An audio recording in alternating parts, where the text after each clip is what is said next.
Hello, my friend. My name is Adam, and in this video, we're going to be exploring why the truth is often the exact opposite of what we think it is, and why, whenever you're trying to get results in a practical area of your life that's very important to you, there's an area of your life that's very important, whether it's your dating, your money situation, your business, your career, a certain relationship, even if it's your health, if it's your overall happiness, your life purpose, your creative expression, whatever is very, very important to you, oftentimes in order to make progress on that thing, we need to actually relax a second, take a step back, and we need to actually literally do the exact opposite of what we thought we were supposed to do.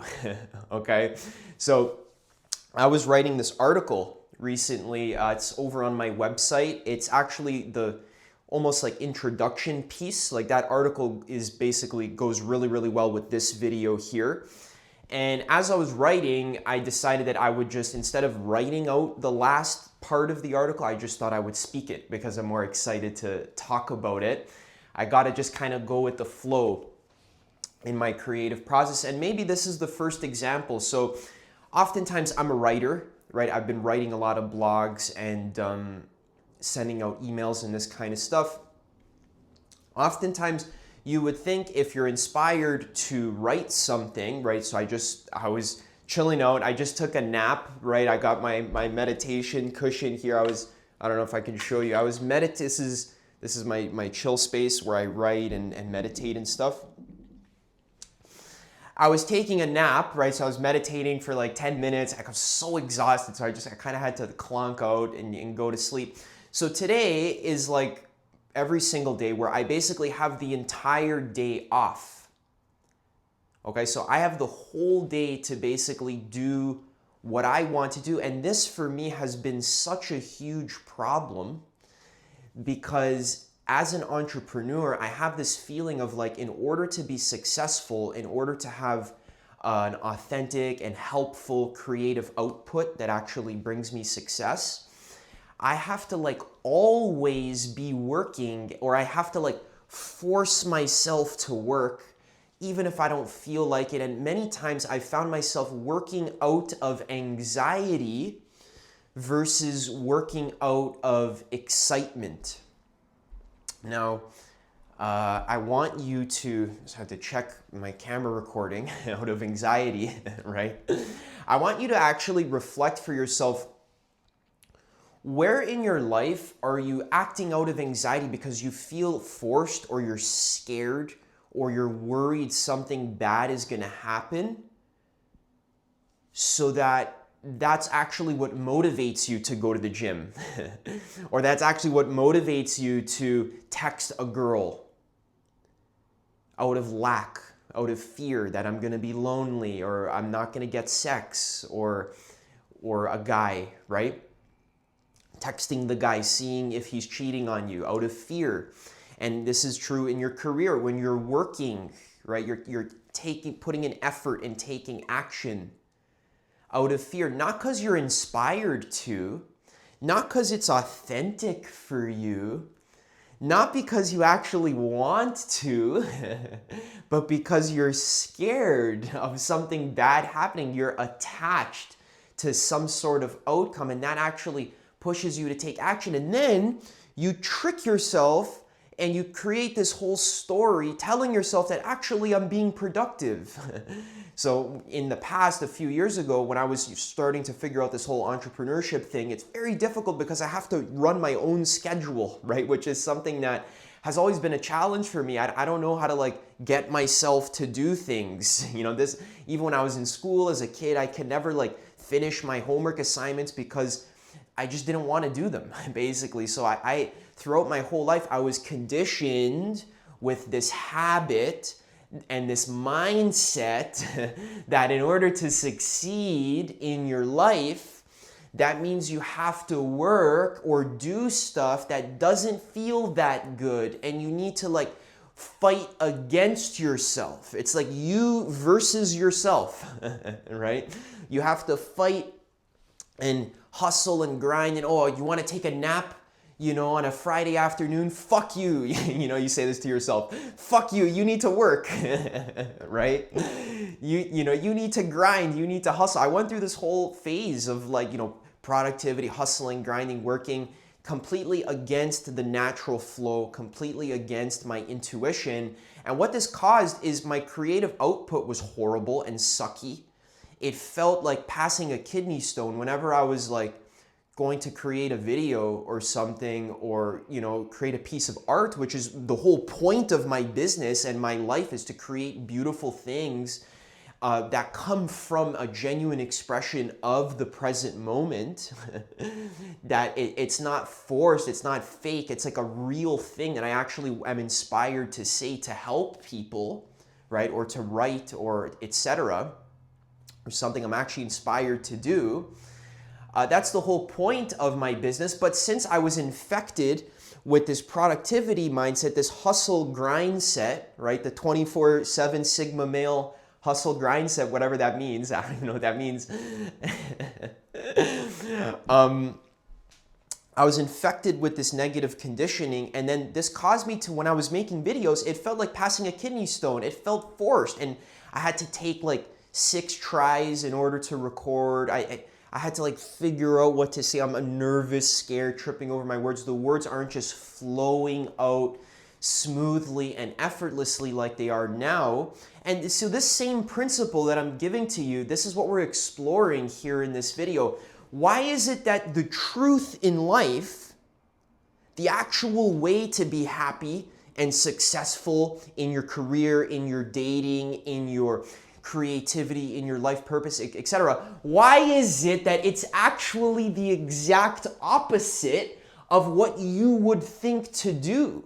Why is it that your conditioning and your habits and what you think you should do in order to succeed are usually, in many cases, this is just what I've found in my 10 years of experience with just making mistakes, learning and reading books, and I've found that the thing that I'm supposed to do in order to be successful in all these areas actually is a lot about letting go and not trying that hard to make it work, but actually letting the natural flow of the moment sort of express itself through me by following my inspiration rather than my anxiety. Ooh.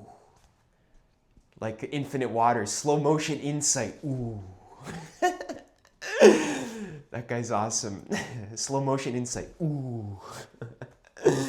Right? So this morning, I woke up and I was reading the Tao Te Ching. Okay? So this is my favorite book. Okay? And I've read a lot of books. I like books. This is the best one, in my opinion. Okay? This is my favorite. Especially the Stephen Mitchell translation. It's just like chef's kiss. Okay? Listen to this. I open to a random page. Ready?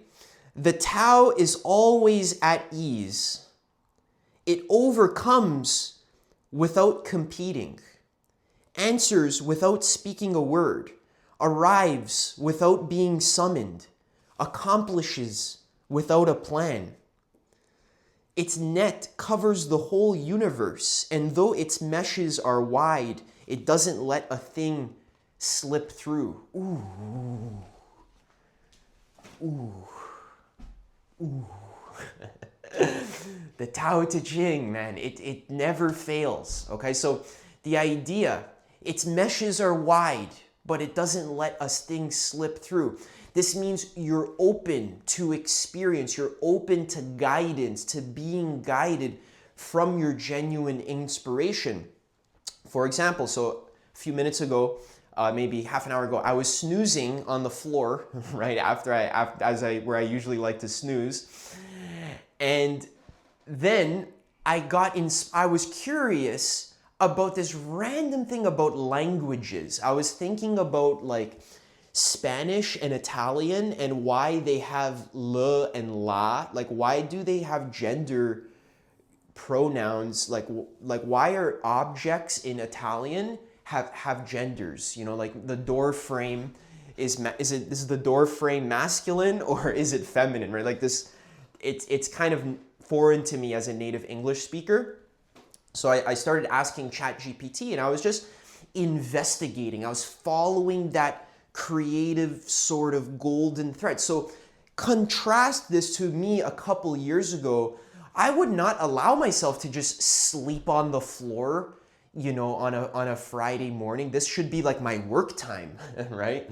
I was like sleeping on the floor and just like talking to ChatGPT about random things that I'm interested in. But since I've been being more clear in my life that my zone of genius, and I've been committing to following my intuition and letting the moment flow. I was read the Tao Te Ching first thing in the morning, right? So that conditioned my subconscious mind to just go with the flow, man. You're good. You know, it's okay. You don't have to fight. You don't have to grind. You can overcome without competing. Sometimes the path forward seems to go back, okay? You're good. Answer without saying a word, okay? So I'm chill, I'm good. So I'm texting ChatGPT. So yeah, you know, why does Spanish and Italian have these gender nouns? And then I was just kind of exploring that, like, oh, that's pretty interesting. It had to do with the way they evolved from Latin, and then there was this whole evolution process, and then I was comparing that with English, as I was just purely following my curiosity.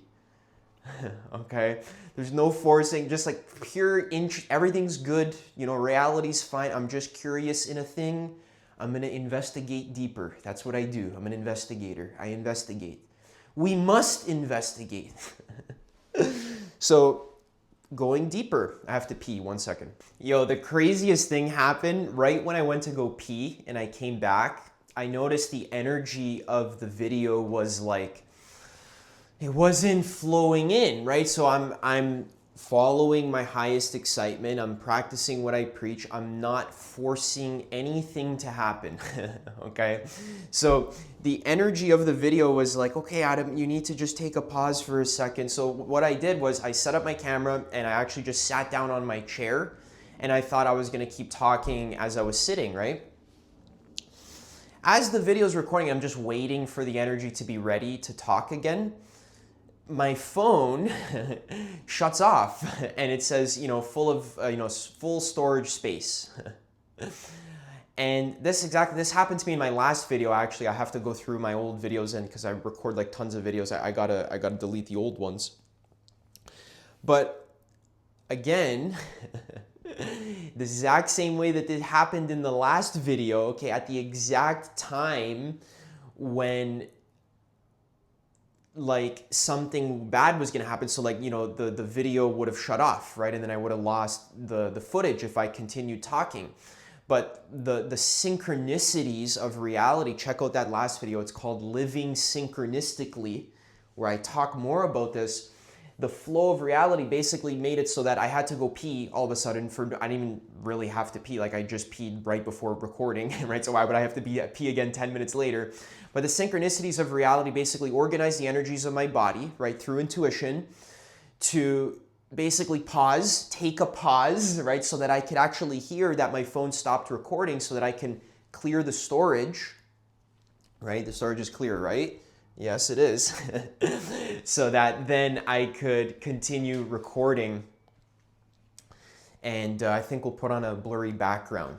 So the point that I'm making here is that when you're attached to an outcome, this causes you to move inauthentically, not following your intuition, not following the natural flows of the moment.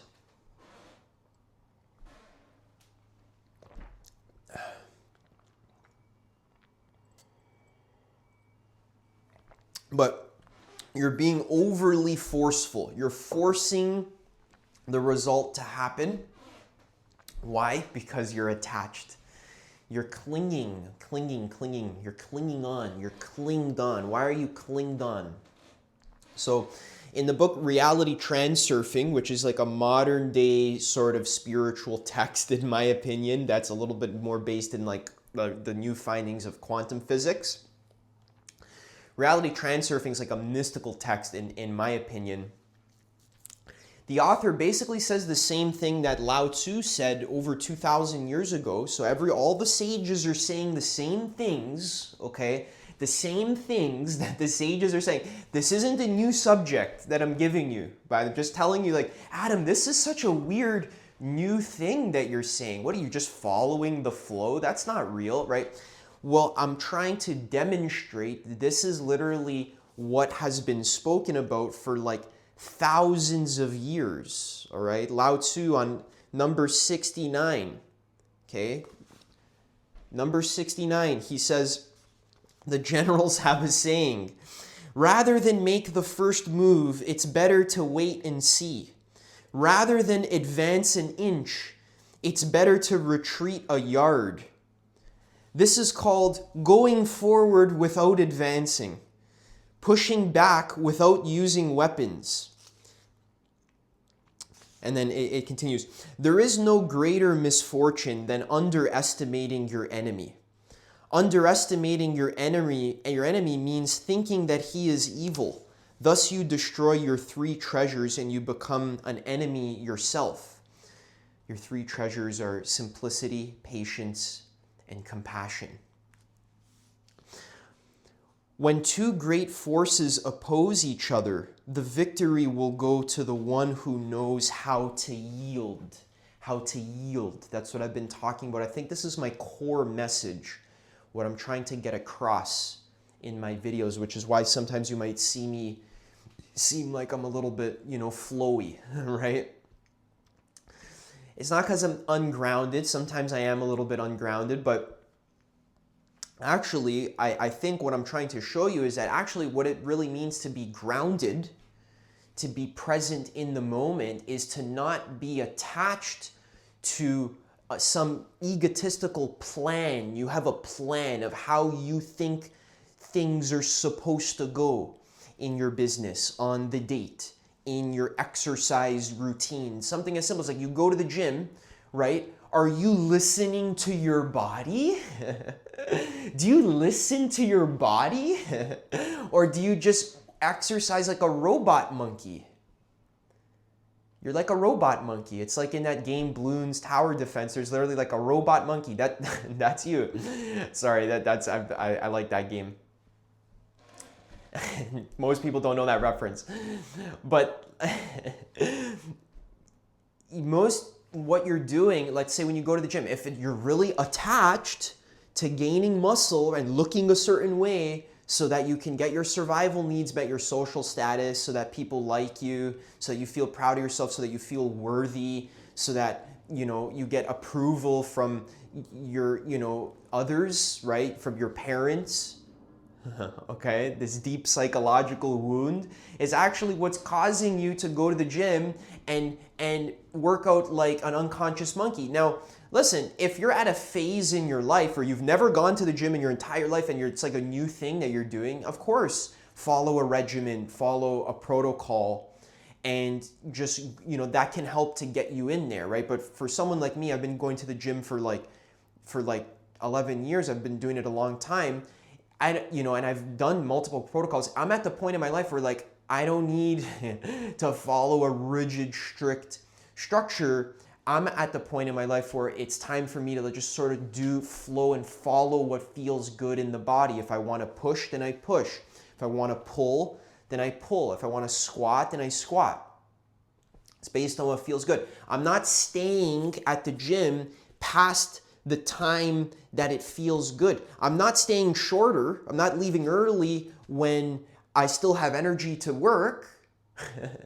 But I'm also not pushing past my limit because I'm not going to extremes. Do you see this? This is what the Buddha taught, the middle path. Not going to extremes. So in the book Reality Transurfing, Vadim Zeland talks about that the law of nature is to trend towards balance. Balance. to trend towards balance. Okay, when I was a little kid, my dad used to make me like stand on his hands. Must have been like 3 years old or 4 years old. I'd stand on his hands and he'd say balance, right? I'd have to like balance on his hands, right? It's kind of cute. I just realized that that's where that came from. So Vadim Zeland says the law of life is to balance, okay? Not leaning too far to one side or the other. In the Tao Te Ching, he says the Tao, which is like the life principle, God, or the nature of the universe, the truth, the logos, the power that governs things. He says it's like a bow, where the top is bent down and the bottom is bent up. What does that mean? Is that it doesn't go to extremes. It doesn't stay too far stuck on one pole. You understand? It's not overworking where I'm stuck on work. I have to work. I can't rest. Or the other side, I'm resting too much. I'm lazy. I'm not putting in any effort into anything. And I'm just like vegetating. Okay, so if you're just vegetating, the Tao is going, the law of life, the principle of life is going to trend you towards balance. Balanced forces are going to kick into play, as he says in Reality Transurfing, where you're going to be pushed to get up off the couch, go for a walk, go for a run, walk around, engage your mind in something interesting that's, a little bit less brain rot, right? Or whatever it is, you don't have to judge what it is, but you just like, I think we're like too hard on social media these days. It's like, it's too trendy to just like hate social media. So this is balance again. So a lot of my inclinations are trending towards balance. Like when a trend in society leans too far to one side, like right now, everyone's hating social media. Social media is the worst. Social media is gonna kill me. Social media ruined my life, right? I'm naturally now gonna trend towards the opposite side of like, it's not that bad. You have a choice of what to do. You don't have to use it. You can delete the app from your phone. It's like, no, it's addicting me. It's like, no, you're free to do what you want. It's actually a very good thing that you have social media because you can receive amazing teachings like this one.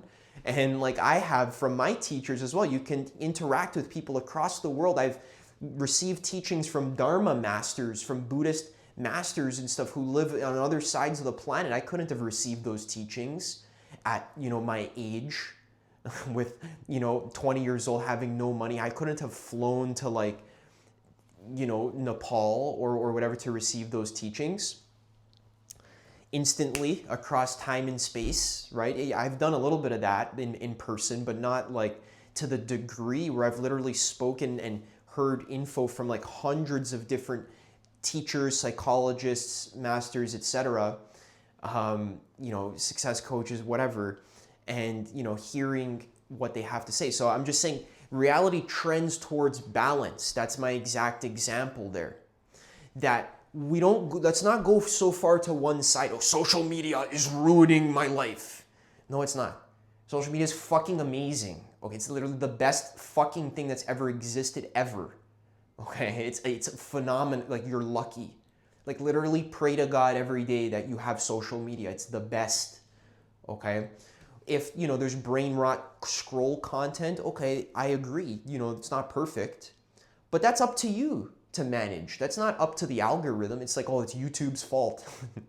Yeah, of course, the algorithm has to optimize for views. So yeah, it's true that it does sometimes recommend stimulating content that triggers your limbic system. It's a limbic hijack. I watched the Daniel Smachtenberger podcast. I know about the traps of social media and stuff and how they have to optimize towards limbic hijacking to basically trigger you, to polarize you, to react extremely, because that's what gets more likes and clicks and watch time and so forth. But the overall point that I'm making is that reality trends towards balance. Okay, so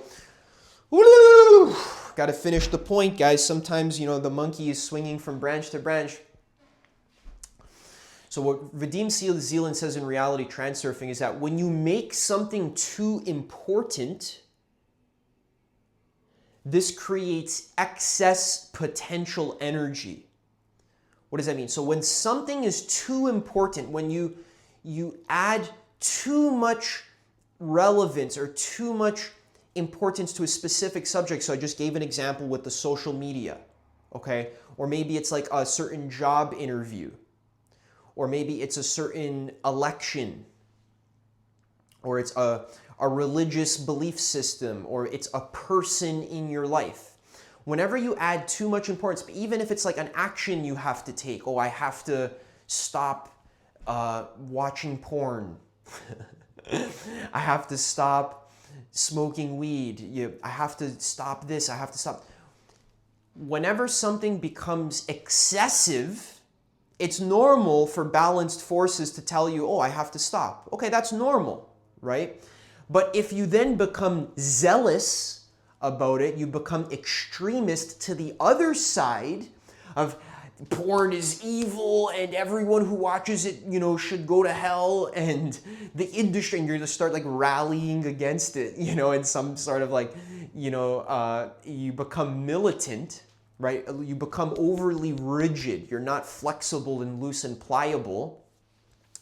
Then balanced forces are going to then pull you the other way. Okay, so if you're overindulging in something, balanced forces, the balanced nature of reality is going to pull you naturally away from it. Hey man, a little bit too much junk food, your stomach starts hurting, you start developing red splotches on your skin. Hey man, too much junk food, let's trend towards, maybe you'll attract some sort of healthy diet information into your life, and then you'll become more balanced. But then if you go to that other extreme, where you become too extreme about that specific diet, then the balanced forces are going to cause you to soften up around that, and maybe, break your diet a little bit, or, not be so extreme in that sense, okay? Now, it all depends, it's all contextual, okay? So to tie everything together, what I'm saying here is that the truth of reality is not one specific way, and it's flexible, it flows, and it's circumstantial. It depends. The truth of reality is that it all depends. That's very profound what I just said, okay? The Buddha, when he actually was sitting under the Bodhi tree 2,600 years ago, as the story goes, when he attained ultimate enlightenment, and he touched the ground with his hand, signifying that he has awareness of the now, of the present moment, the earth-touching mudra. When someone, Mara, the doubt, the temptation, asked him, Buddha, who's going to trust that you're enlightened? What's your authority? What's your credibility, right? The Buddha, he just touched the ground. This is my authority. The earth will bear witness. The present moment will bear witness to me, to my enlightenment. Okay, so what the Buddha realized is the truth of interdependent origination. What this means is that things depend on each other. No one thing has an independent origin. Nothing stands on its own. Everything, the origin of all things depends on each other. Everything depends on a circumstance or a cause. And those causes are effects of other circumstances. And so turtles all the way down. It goes all the way down. What's the first cause? There's that story of the man who wants to know what the earth is situated upon. This was before we knew about the planets and astronomy. This was back a long time ago. He wanted to know what the earth was situated upon. He went to a sage, and the sage told him that the earth stands upon the backs of 4 giant elephants. The man was like, okay, but then what are the elephants standing on? And the sage said, well, it's actually, they're standing on top of one gigantic turtle. And the man was like, okay. Oh, but wait a second. But what about, and then the sage interrupted him. He's like, no, don't even mention it.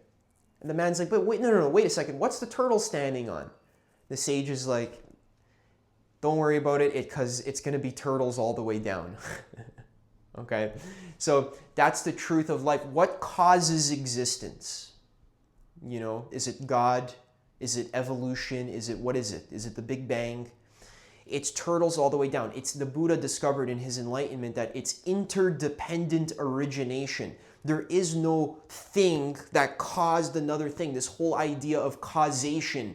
If I work hard, then I'll be happy.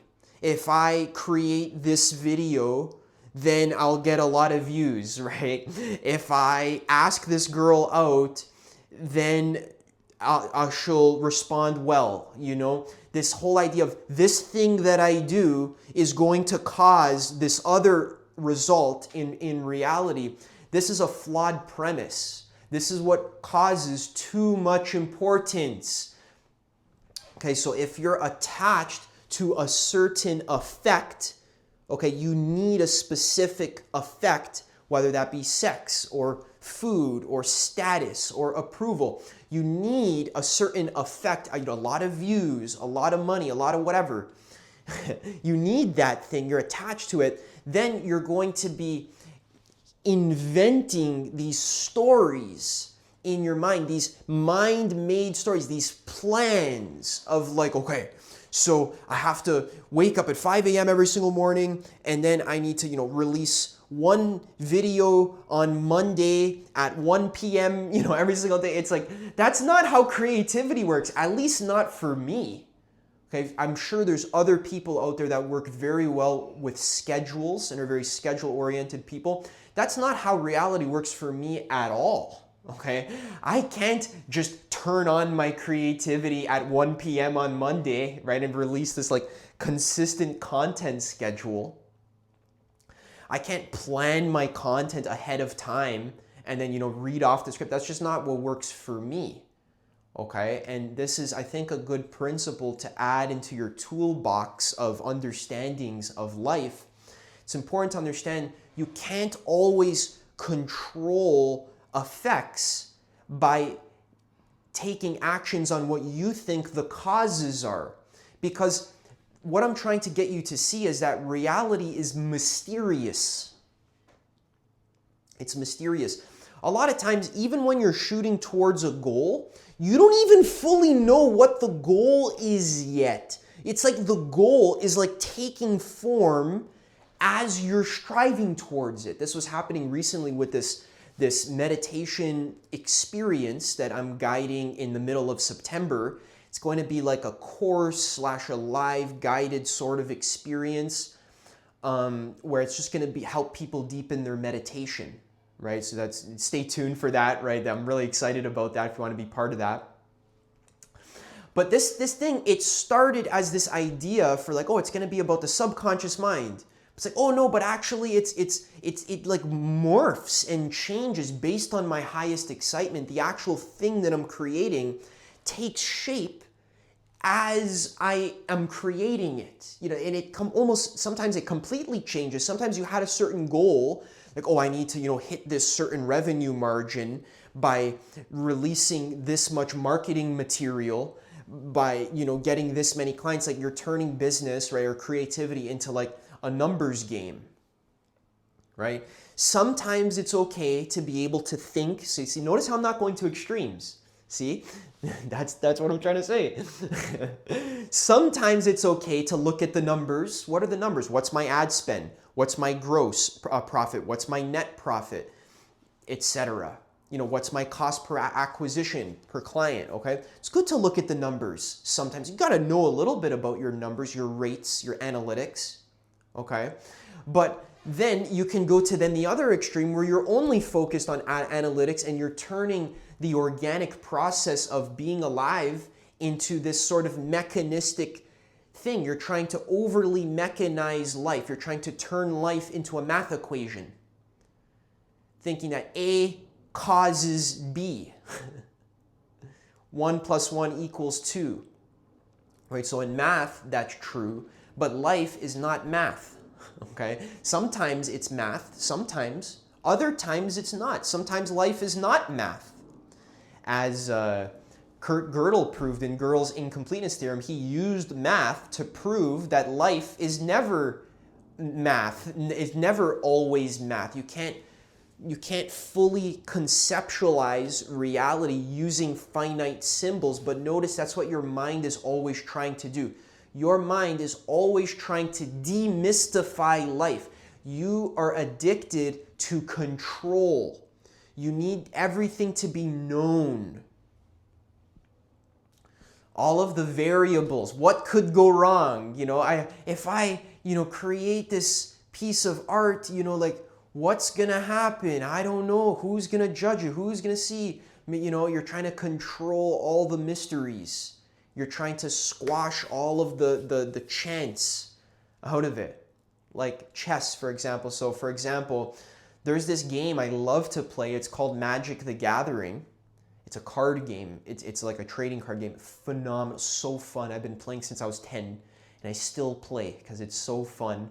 What's so fun about it is all of these interesting, unique combinations and like emerging qualities that the cards have when they interact with each other in new and unexpected ways.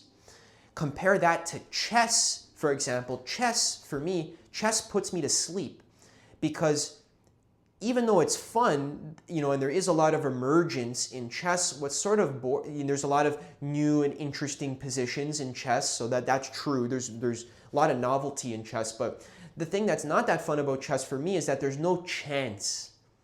See, in Magic, this card game, there's a chance that you'll draw the right card at the right time. It's like gambling, sort of. It's like at the exact time, the exact card that you need, you draw it out of your deck and you play it and you win, right? So that sort of chance, that unexpectedness, that unknown variable sort of adds this interesting, fun dimension to life. So I see life more of like Magic the Gathering than I do like chess. Because chess, it's like everything is known. It's like a computer can calculate the best results. But in Magic, the computer doesn't know what is the next card you're going to draw because there's a randomized deck, right? So life is like a randomized deck. There's always this unknown variable you can never completely control, okay? So why is the truth the opposite? The law of reversal. That's what we're talking about today. So the only thing left to do, since everything is unknown, or many things are unknown, okay, and since reality can never be completely known by the mind, you never know what's going to happen next. If you're really honest with yourself, you don't even know what's going to happen in 5 seconds. You don't know what I'm about to say, platypus. You didn't expect me to say that. You don't know what's going to happen next, pamplemousse. You don't know what's happening. I could say any word right now. It could literally be, I could just shut the video off right now. Okay? You don't know what's going to happen. Okay? That's what I'm trying. In 1 second, reality's mysterious. Okay? It's like, I want you to really grasp the deep lack of knowing, the deep, like, mystery of like, holy shit, a literal bomb could fall on my house right now. Excuse the radical example, but you could win a Ferrari, tomorrow. Someone could pull up to your house, say, hey, your grandfather entered you into a sweepstake because he loves you, and then you won a Ferrari. Here you go, it's yours, right? Unexpected. You could win an inheritance of some kind, right? So you don't know what's going to happen next. Impermanence.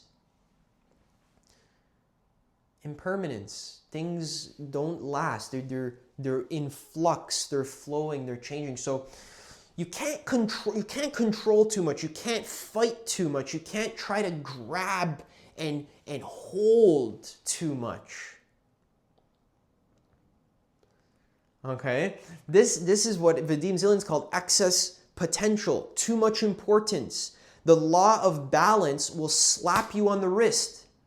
And when you try to hold on to something, it's like you can never get that thing because the law of balance is trying to spite you, to show you that you can be happy even without the thing. Because if your happiness is banked on this person texting me back, this person loving me, this money, this living situation, your happiness is banked on a certain circumstance, the law of balance, the balance forces will almost like try to spite you. It's not because the universe is spiteful, it's because the universe is loving. Actually, the universe loves you, wants you to develop your knowledge and your wisdom and your compassion and your understanding of life. It actually wouldn't serve your soul's development in many cases if you were to just instantly be given your desire. Oh, I want sex with a supermodel. It's like, okay, now you got it. No work, no effort. You don't have to improve yourself. You don't have to become more kind, more loving, more compassionate. You don't have to become smarter. You didn't have to grow. You don't have to learn any lessons of any kind. You just instantly got what you want. The world, like, is that what you really want? So when your happiness is attached to a certain scenario, like, oh, I need to live here in this part of the world so that I can be happy. Oh, I need to travel so that I can be happy. I need to do this so I can be happy. What the universe is trying to tell you is that you don't fucking need anything to be happy. You don't need a specific circumstance or scenario to be happy, and the universe is actually trying to show you that. Sometimes by withholding your desire. Now again, this doesn't mean you can't create the life that you desire. Don't get me wrong. The process of life is a process of co-creation with God or with the Creator or with the higher power. You can manifest your dreams and your desires. In fact, it's recommended because your desires, as long as they consider the desires of all sentient beings, and you're manifesting this desire with the intention to benefit the whole, to benefit all sentient beings. I'm not just trying to manifest this desire so that I can be famous for me, so I can get more sex again, or more money, or more travel vacations, or tastier food, or whatever.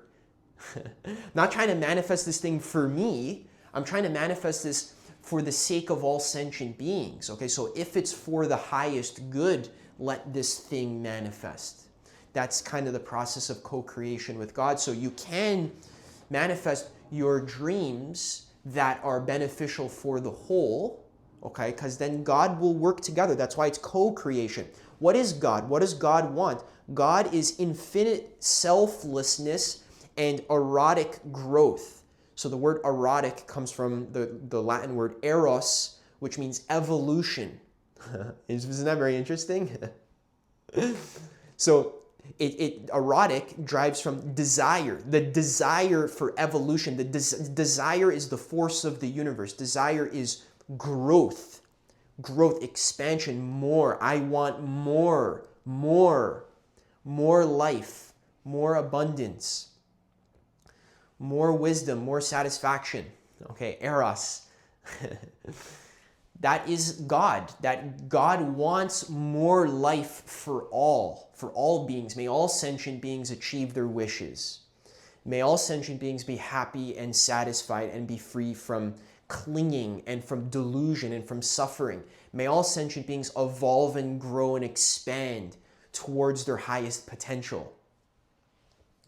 May all sentient beings become fully awakened and enlightened and realize their true nature. May all sentient beings expand their passions and their gifts and their talents. May they explore their lives to the fullest. All of their potentials, may they be actualized. May I help to assist in that process. May my work and my whatever I do, right, may it assist in that process.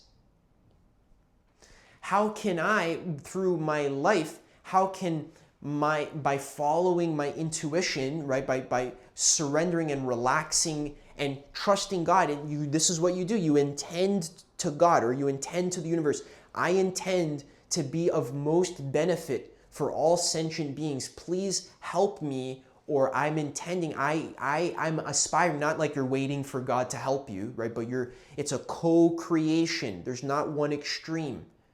God is there, it's you, but it's not you. But it's you, but it's not you. But it's you, but it's not you. But it's I, but it's not. But it's you, but it's not you. But it's you, but it's not you. But it's you, but it's not you. But it's you, but it's not you. But it's you, but it's not you. You understand? That's existence. It's you, but it's not actually you. But it is you, but it's not you. But is it you? But is it you or not? I'm confused now. Is God you or is it not you? Is it the same or is it different? What's the difference between sameness and difference? According to sameness, there is no difference, but according to difference, there is. All right?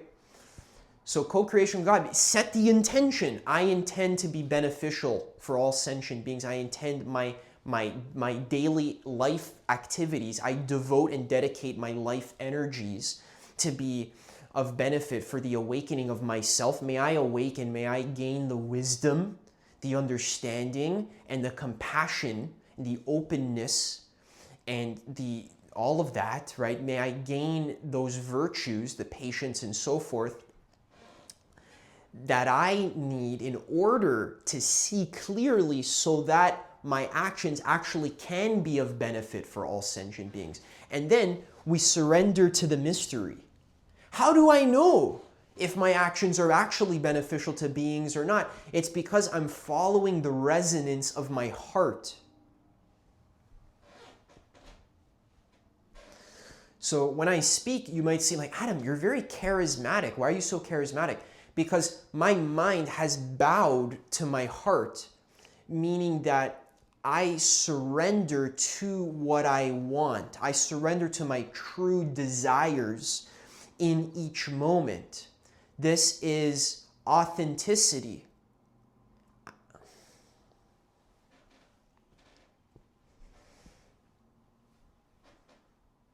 What does it mean to be authentic? It means to be real. What does that mean to be real? To actually feel in your heart what you actually want the most deeply, and to be willing to act, to follow that, to flood that thread. There's like that thread of action, following your highest excitement in each moment, right? I've spoken about that in other videos.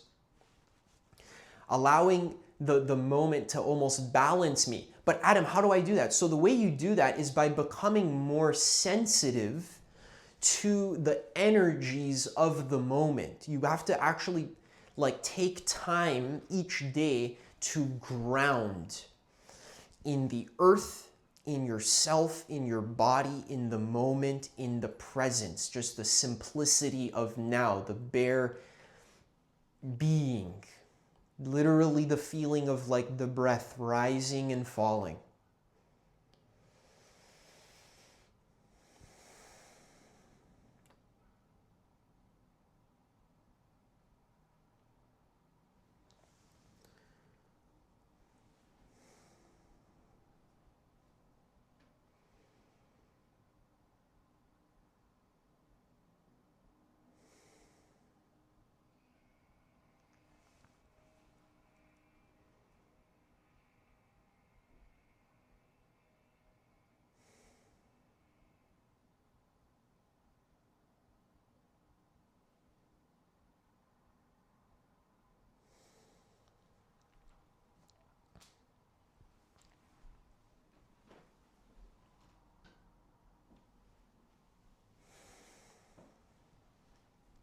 Take time each day to be present, to practice.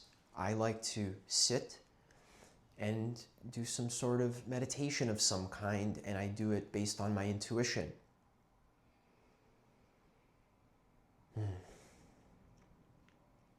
Yeah. So for me, I have a sitting practice of meditation where I actually sit on a cushion for up to an hour. It really depends. I do it multiple times per day. Often I'll sit on the floor or I'll sit on the grass. I'll sit outside, I'll sit under a tree, I'll sit everywhere. You see me, I'm sitting around. That's what I do all day. I sit around. Because for me, it's important to be very grounded and very sensitive to the callings of my intuition. When I sit and I train my attention, I concentrate it on the breath, the moment, the now, the being, the truth. This, what I find, it sort of processes me. It's like I'm being processed. My emotions, my feelings, my dreams, everything, just like my past lives, all this, whatever, my history, my trauma, my goals, my aspirations, my food, etc. It's being processed within me. My desires it gets processed healthily with presence, non-clinging. So I'm cultivating non-clinging awareness.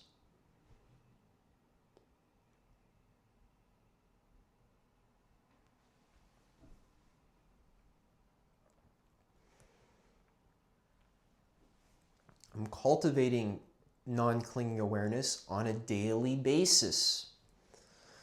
Ideally on a moment-to-moment basis as best as I can, but at the very least on a daily basis, I'm cultivating non-clinging awareness. How? So when you read Reality Transurfing, right, he says, drop importance, right? But that doesn't fucking do anything. You can't just tell someone, drop importance. Sometimes you can, sometimes. But you can't just drop in, like if I could just tell you to drop importance and you could do it, then everyone would be enlightened. But that's not the case, right? The case is that we have these deep clingings and attachments that are rooted in a lot of fear, a lot of trauma. It could be past energies. It could be generational energies, family trauma. There's a lot of like these subtle energies within you. It could, the whole trauma of the whole world. Sometimes I process trauma of people that aren't even like near me. I've never even met, and the general world's trauma. You need to develop capacity to be neutral and non-partial, non-judgmental, non-clinging, non-attached, non-fearful. Develop the capacity to witness neutrally.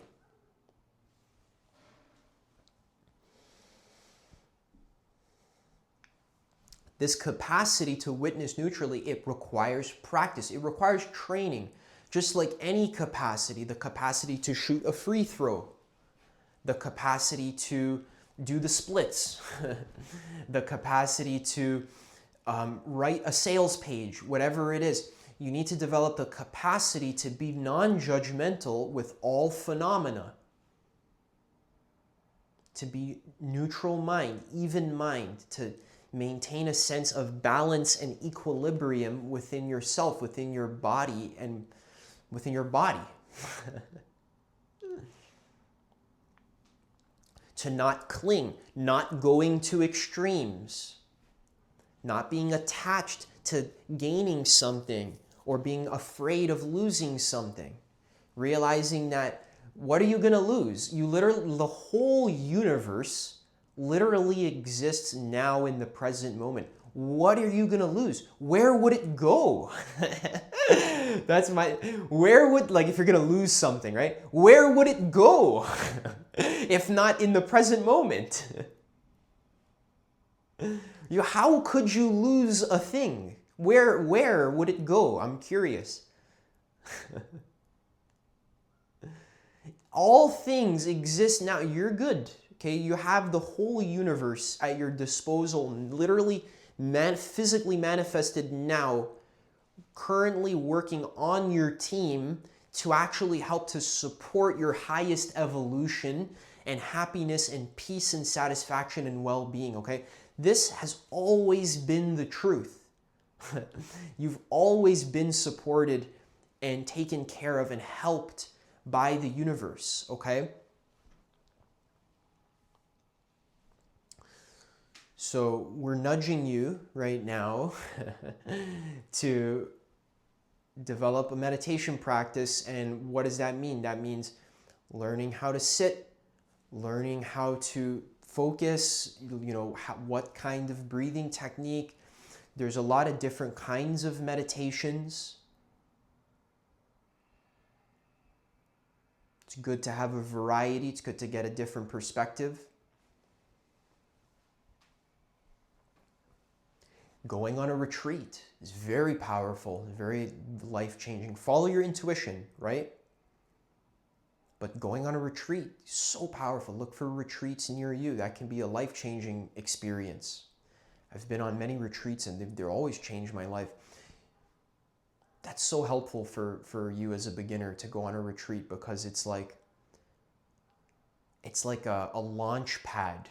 Sometimes, like when you're taking a rocket out into space, you got to leave the center of gravity of Earth. You have to leave the threshold, right? So that the retreat can help you gain enough velocity so that you can kind of blast off. But blasting off makes it seem like you're going to go up and leave your body, but actually you're going to blast in. You're going to be more present and more aware and more grounded and more embodied.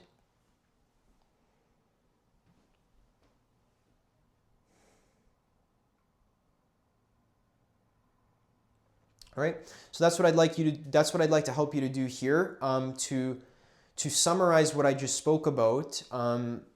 So the truth of life seems to be the opposite of what you think it is, because when you're attached in your ego mind, you think that you need to work really hard and try really hard and do all of this extra shit in order to succeed and get what you want. But actually what Lao Tzu said is that sometimes you can, instead of advancing an inch, it's better to retreat a yard. So instead of trying to make something happen out of anxiety, out of fear, out of insecurity, as my teacher said, it's better to land before taking off. Land before taking off. Land. How do you land? For me, I need to literally connect to the land. I need to literally go to you can land wherever you are in the present, or you don't have to go somewhere. But sometimes I like to sit on the grass, touch a tree, feel the branches, put my hands on the grass. That is helpful. But even sometimes more helpful can be just sitting where you are and not moving. You don't need to be rigid or tight, but you be like a tree. The tree's not running around all over the place. It sways a little bit, but it's generally pretty sturdy. A tree is a really good example of the middle path, not going to extremes. It still will blow and sway in the wind a little bit, but it's still rooted, deeply rooted and present. It's not going anywhere. It's there.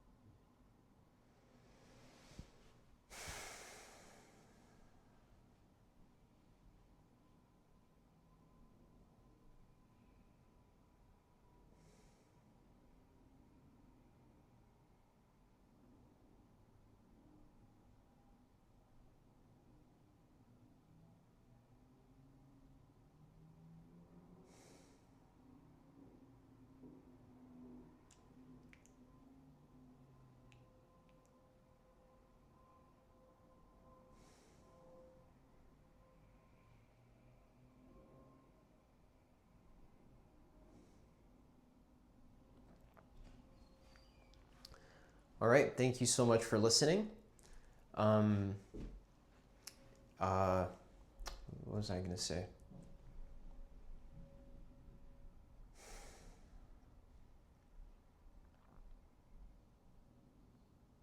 Thank you so much for listening. I'm very excited. There's some ways that you can go deeper with me. So the first way that I recommend is that you get my free book list. I have over 140 of my favorite books that I've ranked and reviewed and recommended.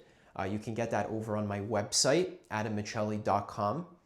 Also, soon I'm releasing this sort of like meditational kind of spiritual experience that you can walk alongside me. I'm going to be leading a group through this. It's going to be very affordable and very accessible for everyone.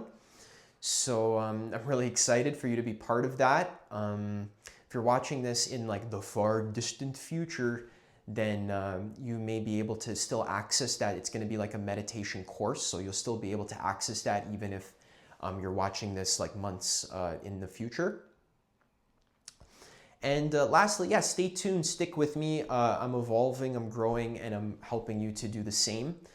Recently, I've been getting a lot of amazing insights through writing. So that's why I ask you to go check out my website, adammiceli.com. I got some amazing blog posts there. This video actually started off as a blog post. So you can go look at part 1 to this video, which tells you a little bit about my story and some more practical examples of this reversal law thing. Definitely subscribe to my newsletter. I'm getting lots of positive feedback from that. I've been getting a lot of great insights that come through the form of writing. Subscribe to the YouTube channel. I'm going to be releasing new videos whenever I feel like it. Stick with me. We got a lot of awesome stuff. I'm attempting to help you to grow and evolve into the best version of yourself, to grow, expand, to actualize your full potential. It's not going to be easy. It's going to take some work, but it's going to be fun. It's going to be intuitive. It's going to be flowy. It's going to take the path of least resistance. It's going to be authentic. It's going to be real. Okay? It's going to be real for you. Okay? So a lot of things I say, I have my own particular bias. I have my own kind of like astrology chart, my own human design. I have my own personality type, so don't try to copy me exactly. I just hope that whatever I'm sharing with you gives you the right insight at the right time, but don't copy me exactly, okay? Copy you, okay?